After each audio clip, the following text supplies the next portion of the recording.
त्याबद्दल पण बोला की हे जरा मला बोललं पाहिजे. तुमचं मनापासून आभार मानतो अध्यक्ष महोदय, आणि आमच्या संख्येमध्ये आम्हाला न्याय द्या एवढीच विनंती करतो. थांबतो.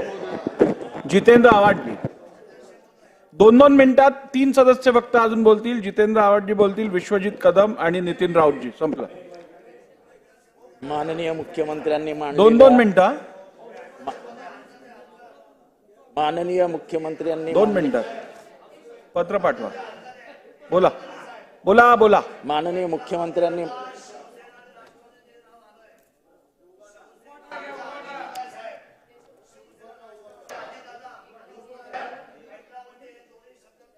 ठीक आहे, बसा.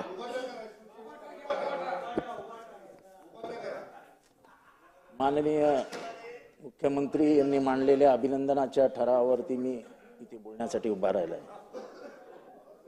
मागच्या 2.5 वर्षात आपल्यासमोर उभा असताना आपण जे न्यायदानाचं काम केलं त्याचं खरोखरच कौतुक करायला पाहिजे.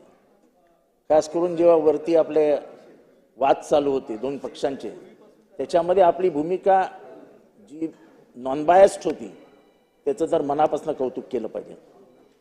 पण मला सर्वात कौतुक याचं वाटतं की आपण तिथे दिलेला निर्णय हा सर्वोच्च न्यायालयात देखील पेच पडलेला निर्णय आहे की त्याच्यातनं ते मार्गच काढू शकले नाहीत.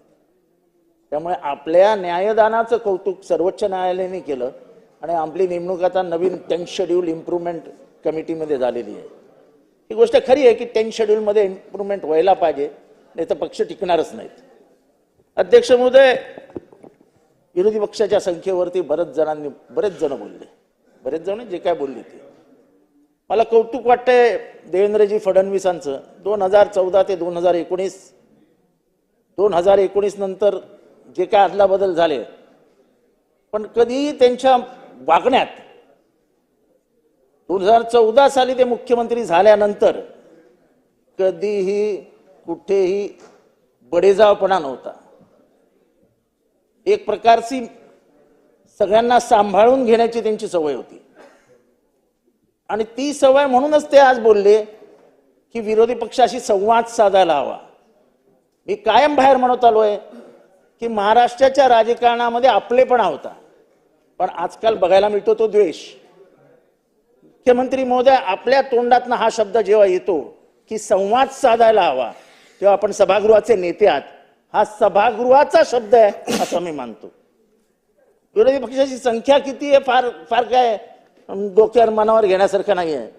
संख्या कमी असताना छगन भुजबळ साहेबांनी काय केलंय उभ्या महाराष्ट्राने बघितले, बाजूलाच बसलेत. त्यामुळे संख्येवरती बोलून मुद्दामून चिमटे काढायचे त्याच्याने काय फरक पडणार नाही. पण निदान अध्यक्षपदाचं आपण जेव्हा सन्मान करण्याकरता, त्यांचं अभिनंदन करण्याकरता उभे आहोत, कमीत कमी त्याचं भान राखून तरी भाषण करायला पाहिजे होती. अध्यक्ष महोदय, आपला सन्मान राहिला बाजूला आणि दुसरा इतिहासच मागे पुढे येत होता.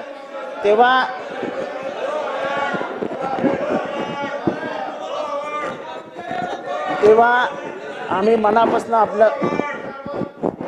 मनापासून आपलं अभिनंदन करतो. शिरसाट साहेब बसा बसा बसा.